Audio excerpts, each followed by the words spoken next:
When Margaret Sinclair became Millbrook's beloved head librarian, the community trusted her with their children's education and safety. But when her obsession with control and perfection consumed her, she began using poison-laced bookmarks and contaminated library materials to silence anyone who threatened her carefully ordered world. Before we get to this wonderful story, please subscribe to the channel and turn on notifications. Now let's get back to the story. The morning sun streamed through the tall Gothic windows of the Millbrook Public Library, casting long shadows across the polished hardwood floors as Margaret Sinclair arranged the day's new book displays with meticulous precision. At 54 years old, Margaret had dedicated her entire adult life to the library system, transforming the aging Victorian building into the intellectual heart of their small Connecticut town through 30 years of devoted service and countless hours of unpaid overtime. Margaret's domain was a bibliophile's paradise, featuring over 40,000 carefully cataloged books, rare manuscript collections dating back to the 1800s, and state-of-the-art computer systems that she had personally funded through successful grant applications and fundraising campaigns. Her office walls were lined with awards recognizing her contributions to literacy programs, community education initiatives, and historic preservation efforts that had made Millbrook Library a model institution studied by librarians across New England. The library's atmosphere reflected Margaret's personality perfectly: quiet, orderly, and intellectually sophisticated. Every book had its designated place, every patron knew to whisper in her presence, and every program ran with clockwork precision under her watchful supervision. Children who visited for story time learned to sit quietly and listen respectfully, while adults researching family genealogies or local history knew they could rely on Margaret's encyclopedic knowledge of the collection. But beneath Margaret's dedication to learning and literacy lay a disturbing obsession with control that had gradually evolved into something far more sinister: a systematic campaign of murder against anyone who dared to challenge her authority or disrupt the perfect order she had spent decades creating. "Good morning, Miss Sinclair," said Tommy Richardson, a precocious 8-year-old who visited the library every day after school to read in the children's section. Tommy was one of Margaret's favorite patrons, a quiet, well-behaved child who treated books with the reverence she believed all literature deserved. "I finished the book about dinosaurs you recommended yesterday. Do you have any more books about paleontology?" "Good morning, Tommy," Margaret replied with the warm smile she reserved for her most appreciative young readers. "I have several excellent books about fossil discoveries that I think you'll find fascinating. They're in the science section, but I'll personally select the ones most appropriate for your reading level." Margaret had been observing Tommy's intellectual development for 2 years, carefully guiding his reading choices and monitoring his progress with the dedication of a private tutor. She took personal pride in nurturing young minds and shaping the next generation's appreciation for knowledge and learning. Tommy represented everything she valued: curiosity, respect for books, and a genuine thirst for education.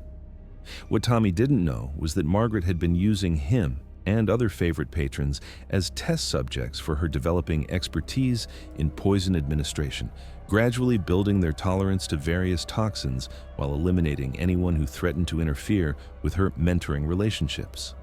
Margaret's transformation from dedicated librarian to calculating killer had begun 18 months earlier, when the town council had proposed budget cuts that would reduce library hours and eliminate several educational programs she had spent years developing.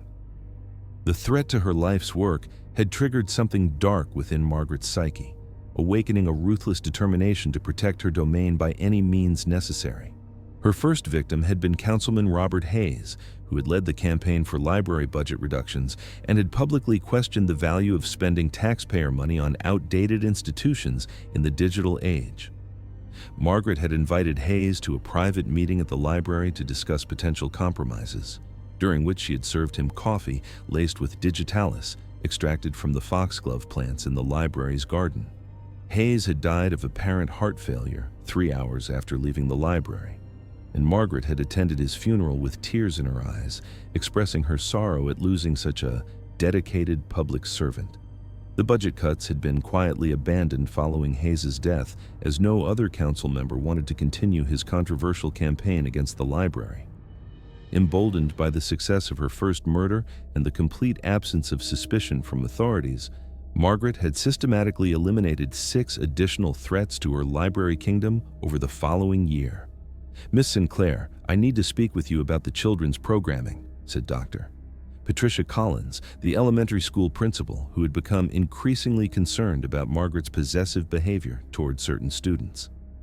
Dr. Collins had noticed that Margaret seemed to discourage some children from participating in school activities that conflicted with library programs, and several parents had complained about the librarian's inappropriate involvement in their children's education. "Of course, Dr. Collins," Margaret replied, though she felt the familiar surge of irritation that accompanied any challenge to her authority over the library's operations. "What specific concerns do you have about our educational programs?" Dr. Collins pulled out a folder containing documentation of Margaret's concerning interactions with students and parents. "Margaret, several teachers have reported that you've been telling children not to participate in school events that conflict with library programs. You've also been contacting parents directly about their children's reading choices without going through proper school channels. This level of involvement crosses professional boundaries." Dr. Collins' criticism represented exactly the type of interference that Margaret had learned to eliminate through carefully planned poisoning, and the principal's detailed documentation made her an immediate threat that would need to be neutralized. "Dr. Collins, I believe there's been some misunderstanding about my role in supporting children's literacy development," Margaret said carefully, while mentally reviewing her options for murdering the principal. "Perhaps we could discuss this over lunch tomorrow? I'd like to show you some research about the importance of consistent reading programs across educational institutions." The lunch invitation was Margaret's standard method for administering poison to her victims, as she could control the food preparation and create a comfortable environment that wouldn't arouse suspicion. Her poison of choice had evolved from digitalis to a more sophisticated cocktail of ricin and botulinum toxin that could be disguised as food poisoning or allergic reactions. Dr. Collins accepted the lunch invitation, having no reason to suspect that the respected librarian was planning to kill her. Margaret's reputation in the community was unblemished, and her dedication to children's education was legendary among parents and educators who had benefited from her programs. Margaret's method of murder had become increasingly sophisticated as she refined her techniques for extracting toxins from common plants and household materials. Over the past year, Margaret had transformed the library's basement storage area into a clandestine laboratory where she cultivated poisonous plants and extracted deadly compounds using chemistry knowledge gained from decades of helping patrons with research projects. Her collection included castor beans for ricin production, oleander for cardiac glycosides, and deathcap mushrooms for amatoxins. Her poison delivery methods were ingeniously disguised as normal library services. She had developed a technique for coating bookmarks with contact poisons that would be absorbed through the skin, contaminating computer keyboards with delayed action toxins, and preparing poisoned refreshments for library events and meetings. Margaret's targets were always carefully selected based on their threat level to her library operations. She had eliminated a school board member who wanted to digitize the entire collection, a parent who had complained about her children's programming, a city inspector who had cited safety violations, and 3 volunteers who had questioned her management methods. "Miss Sinclair, we need to discuss some concerns about library operations," said Detective James Murphy of the Millbrook Police Department as he entered the library carrying a thick file of investigation materials. Detective Murphy had been conducting a discreet inquiry into the unusual number of deaths among people who had been in conflict with Margaret or her library programs. Margaret's reaction to the detective's arrival was carefully controlled panic, as she realized that law enforcement was investigating activities that could be connected to her systematic elimination of threats. Her pristine reputation and position as a respected community figure had always protected her from scrutiny, but the presence of a police detective suggested that her criminal activities might have attracted official attention. "Of course, Detective Murphy," Margaret replied, maintaining her professional librarian demeanor while her mind raced through possible explanations for police interest in her library. "How can I help you today? Is there some kind of security concern I should be aware of?" Murphy explained that his investigation involved several suspicious deaths of individuals who had been involved in disputes with community institutions or public employees. "We're looking into a pattern of deaths that occurred after people had conflicts with various municipal services. Several of the victims had been in disagreements with the library about policies or programs. The detective's description of his investigation was focused on exactly the pattern of murders that Margaret had been committing, creating an immediate threat that would require her to eliminate him before he could expose her criminal activities." "Detective Murphy, I'm certainly willing to cooperate with your investigation," Margaret said, her anxiety increasing as she realized that the police had identified a pattern connecting her victims. "However, I should mention that people sometimes become quite emotional about library policies. We serve a diverse community with varying opinions about appropriate programming and resource allocation." Murphy consulted his notes about the specific individuals who had died after conflicts with Margaret or her library. "I'm particularly interested in Dr. Patricia Collins, who died yesterday after meeting with you about children's programming. Her symptoms were consistent with botulism poisoning, which is unusual for someone with no apparent exposure to contaminated food."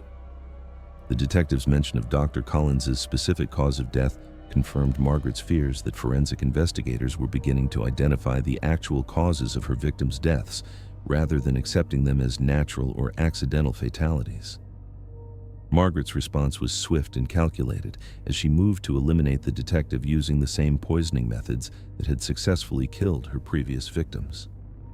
"Detective Murphy, Dr. Collins's death was a terrible tragedy," Margaret said with apparent sadness, while discreetly reaching for a prepared dose of contact poison hidden in her desk drawer.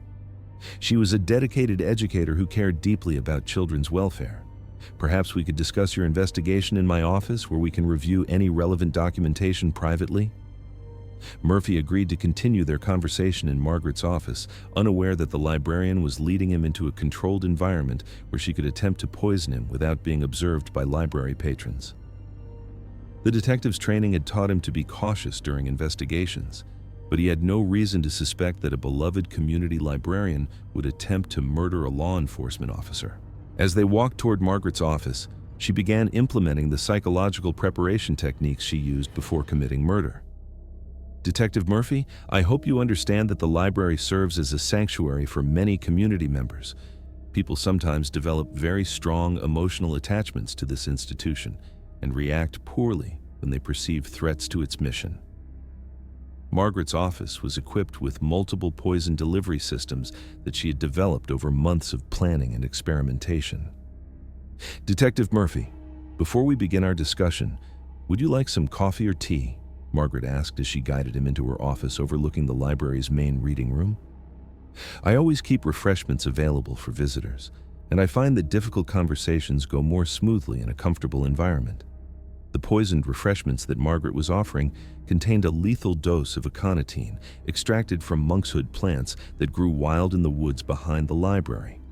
The poison would cause cardiac arrest within 30 minutes while appearing to be a heart attack brought on by the stress of investigation work.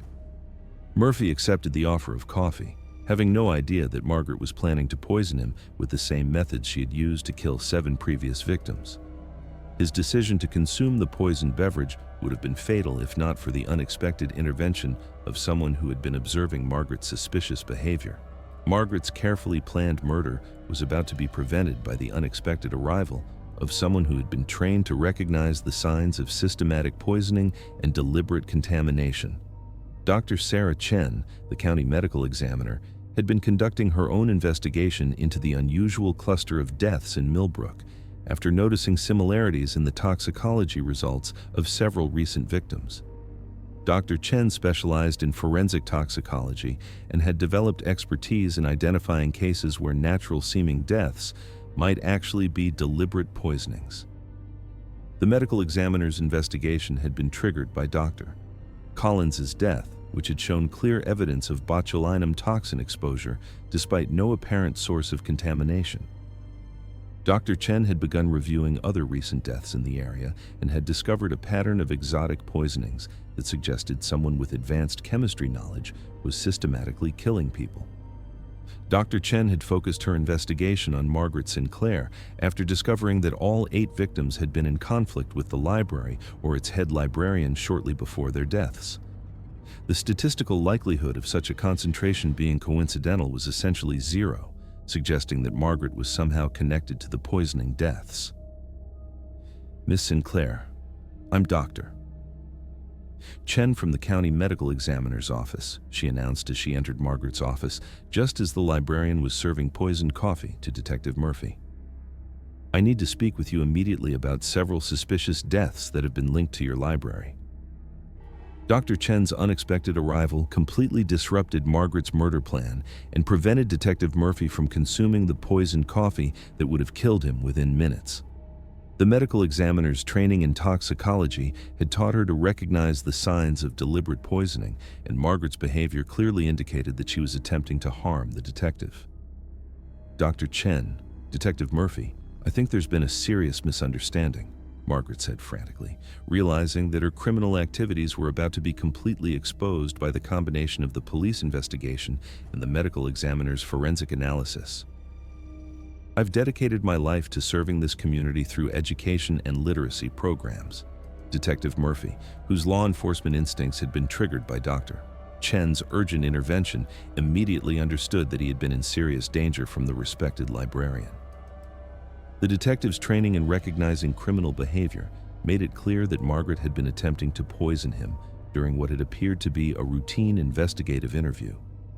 The confrontation that followed would expose Margaret's elaborate poisoning scheme and reveal the full extent of her systematic murder of anyone who threatened her library kingdom.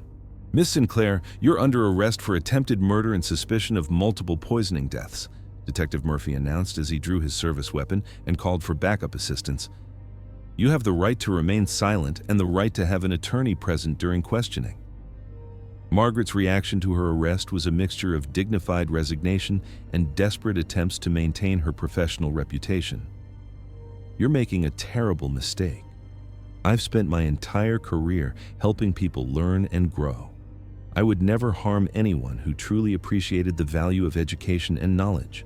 Dr. Chen provided crucial evidence about the sophisticated poisoning methods that Margaret had been using, including the aconitine-laced coffee that would have killed Detective Murphy if consumed.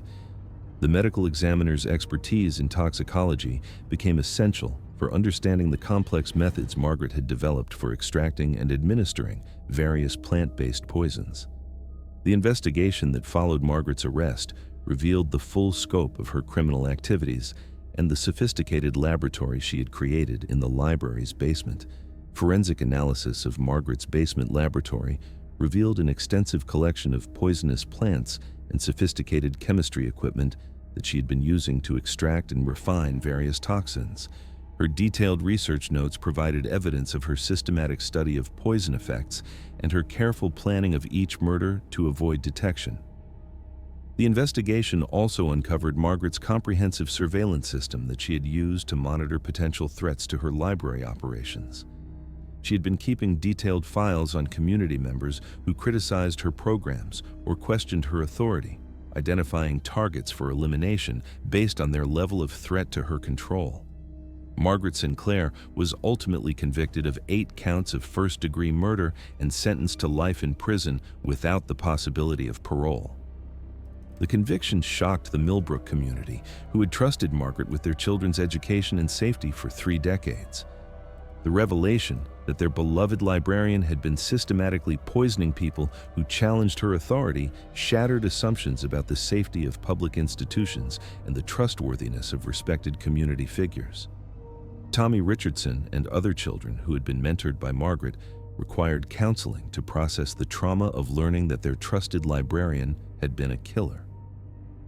The library was temporarily closed while investigators removed contaminated materials and ensured that no poisoned items remained accessible to the public. Margaret's conviction prompted comprehensive reforms in public library oversight procedures and employee background checking designed to prevent similar abuse of institutional authority and public trust.